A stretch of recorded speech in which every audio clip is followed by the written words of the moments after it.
Good afternoon, everyone. Welcome to episode 1 of High Octane Cards. Today we'll be reviewing the 1988 Maxx race card set, the first official set produced that features NASCAR drivers, cars, tracks, etc. This was also the first mass release set available to fans through retailers and at the tracks. This set was released in 1988 during the Coca-Cola 600 weekend at Charlotte Motor Speedway. There were a few other sets that were released, but they were not mass marketed and they were strictly targeted to sponsors. As you will see, I have an example of a 1972 STP trading card set. This is Buddy Baker. These were released by the STP Corporation and featured about a dozen drivers that used STP products. In 1983, Uno playing cards came out with a set of cards. These look like playing cards, but on the flip side of them, featured various drivers. I have a few of the cards that Tim Richmond is featured on. Tim was one of the drivers that carried Uno through his early career and drove for a number of teams that ran the Uno sponsorship. In 1986, Sportstar Photographics came out with a small set. There's possibly 13 cards to this set. But these cards are slightly oversized compared to a traditional trading card. As you see with this cover card from 1988 Maxx, I'll bring that in a little bit. The 88 Maxx is the same height, but the width is just slightly narrower than the Sportstar Photographics cards. The marquee card of the set is the Dale Earnhardt card. And these cards, each on the back of them, have a bit of biographical information about the driver and the Sportstar Photographics logo. Now we'll get on to the 88 Maxx Racing card set. This is a factory set that I purchased in 1988 at Union Station, Indianapolis, at a store called Hollywood in Victory Lane. They sold Hollywood and racing memorabilia. And the racing card set just was one of the ones that I really wanted. So we'll kind of rapid fire through these cards. There's 100 cards in the set. And we'll start off with this cover card.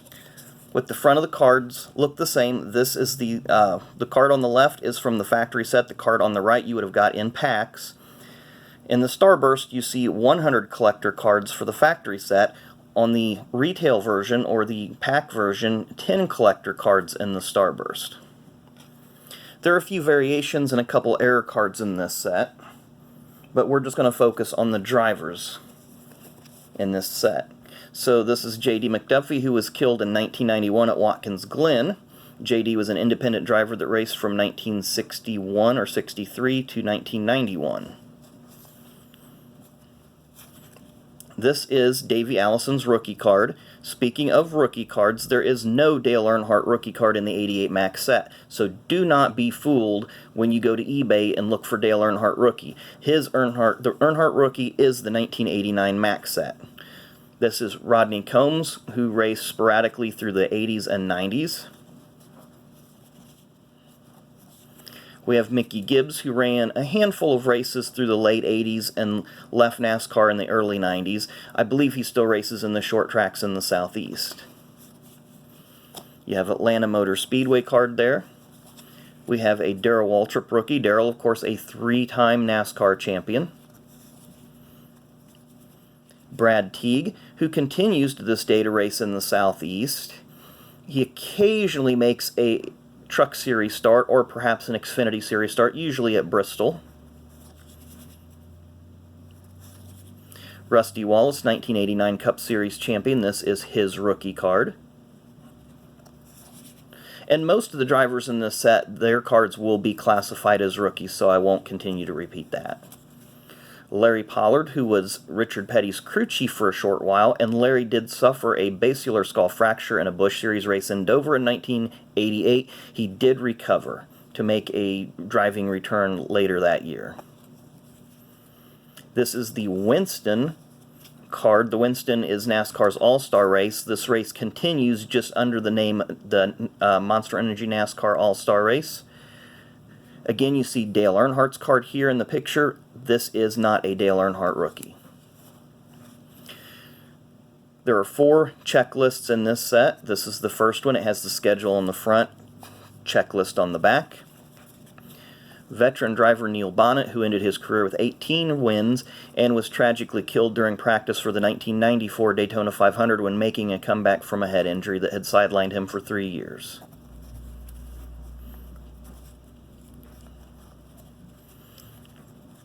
We have Trevor Boyes, who probably has the most starts for a Canadian driver at around 100. He had 2 top 10 finishes, but never drove for any top-tier teams. We have Morgan Shepherd, who has 4 career NASCAR Cup Series wins. He continues to drive in his own Xfinity Series car today at the age of 77. Phil Parsons, who spent some time in the broadcast booth like his older brother Benny. This was taken in '88. Phil won 1 race in his career, 1988, the Winston 500 at Talladega. Hut Strickland, this is an uncorrected error card. As you see on his name says Strickland, but his last name is actually Strickland, L-I-N. This is an uncorrected error card. We have car owner Richard Childress, who retired from driving in 1981 and continues to own cars in the Monster Energy Cup Series and Xfinity Series to this day. Bobby Allison, who is a one-time Cup Series champion and has either 84 or 85 Cup Series wins depending on what records you look at. Bobby's career was cut short in a crash in 1988 at Pocono, Pennsylvania on the first lap.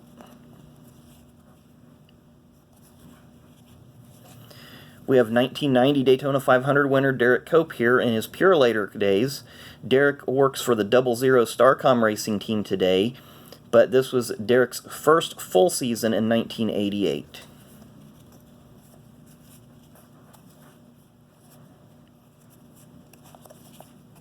We have checklist number 2. We have Larry Pearson, who is son of Hall of Famer David Pearson. This was taken a couple of years before Larry made the full-time transition to Cup racing. He ran for Rookie of the Year in 1989, which was his only full season.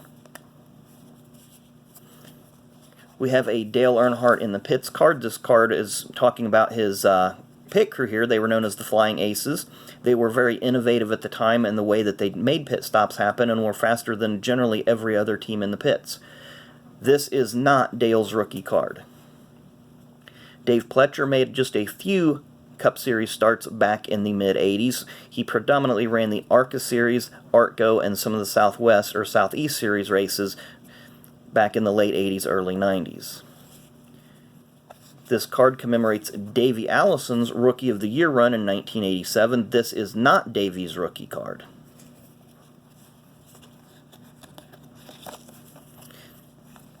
We have Jimmy Means driver card here. Jimmy is now an owner in the Xfinity Series with driver David Starr.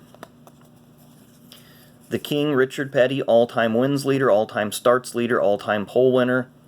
This is Richard's rookie card. He does naturally have a card in the 1972 STP set, but that is not considered his rookie. Dave Marcus, longtime independent driver, Goodyear loyalist, and Chevrolet loyalist. Lake Speed drove his cars that he owned for most of his career.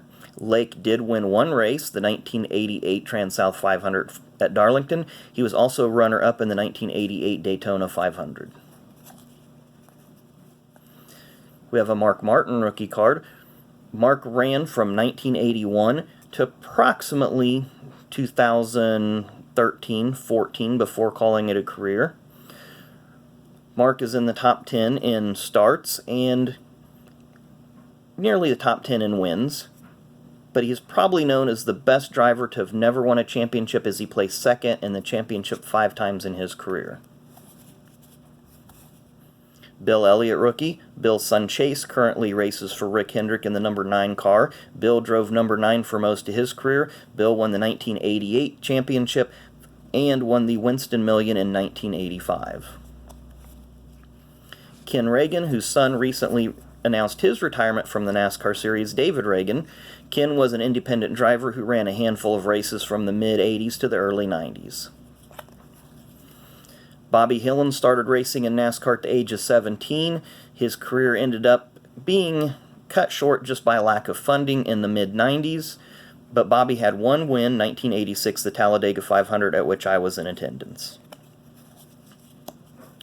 You see some track cards. This is Dale Earnhardt's 1988 Goodwrench Chevrolet.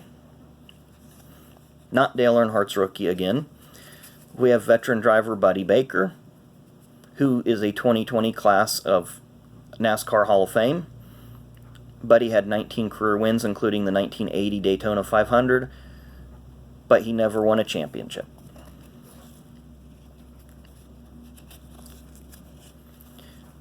We have the Alan Kulwicki rookie card here. Alan tragically was killed in April of '93 en route to Bristol Motor Speedway in a plane crash. Alan has 5 career victories and is the 1992 Cup Series champion. We have Dale Jarrett, 1990 Cup Series champion, also a Hall of Famer, and works for NBC Sports. Dale's rookie year was in 1987. He finished second in the Rookie of the Year battle to Davey Allison. Dale is also a 3-time Daytona 500 winner. Terry Labonte, the 1984 and 96 champion. Terry holds the record for having the longest years between championships.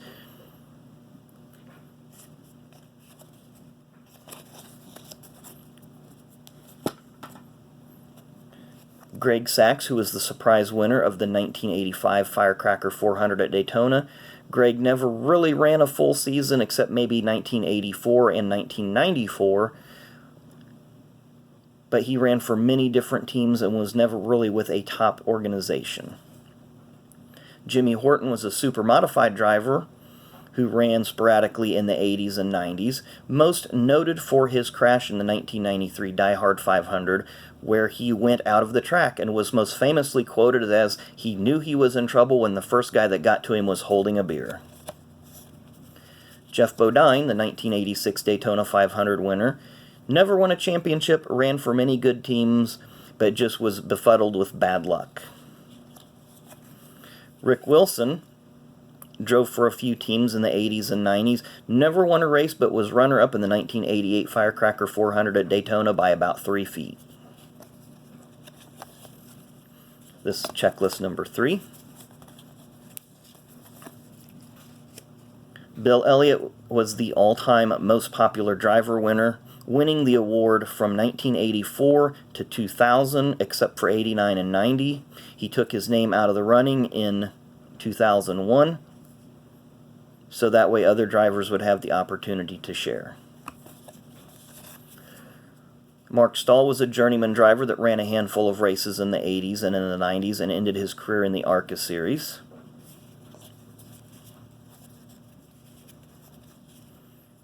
Ken Schrader drove for Rick Hendrick for most of his career, has 4 career wins, and dominated the 1989 Daytona 500 only to finish second. Ken races this day in sprint cars, midgets, dirt cars, short tracks all over the country. Benny Parsons, this was during his final full-time season, driving the Bullseye Barbecue Sauce Ford for Junie Donlevy. Benny is the 1973 Cup Series champion and the 1975 Daytona 500 winner. We have Phil Barkdahl here. His son Steve has been a spotter for many teams over the years, but Phil, by trade, is an auctioneer, and he only drove Daytona, Talladega, and a few of the big tracks throughout his career in the 80s and 90s. Sterling Marlin, 1994 and 95 Daytona 500 winner. Sterling drove for a number of teams in his career and had a relatively successful career despite not winning a championship.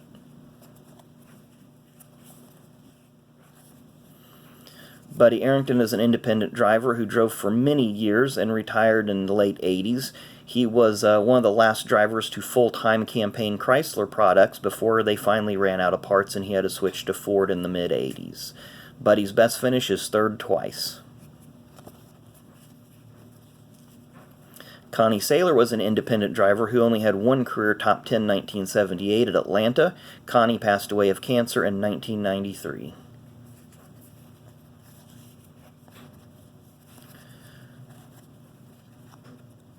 This card honors the 1987 Winston Cup Championship team, Dale Earnhardt, Richard Childress, Kirk Shelmerding, and the team.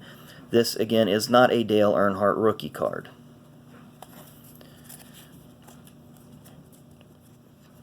Ken Bouchard, brother of 1981 Rookie of the Year Ron Bouchard. Ken would win Rookie of the Year in 1988, besting Ernie Irvan.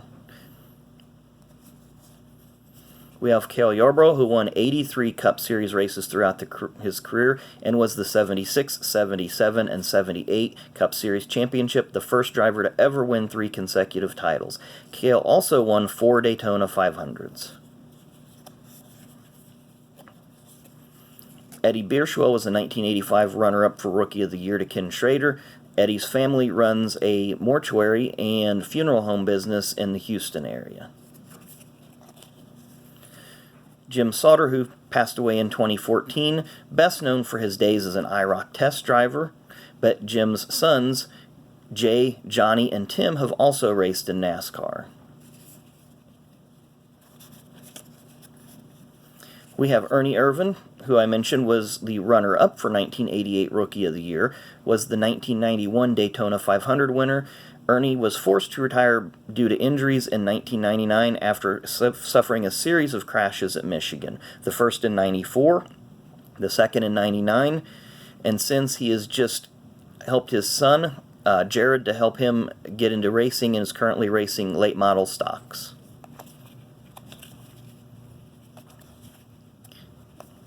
We have Michael Waltrip, the 2001 and 2003 Daytona 500 winner. Michael had 4 career wins, all on restrictor plate tracks. Michael now works for Fox Sports. And we conclude the set with a checklist card. Again, there are 4 checklist cards in this set. I think this set is a nicely done set for the first time out for Maxx. I would probably, if I was going to have a 5-star rating system, I would give it 4.5 stars.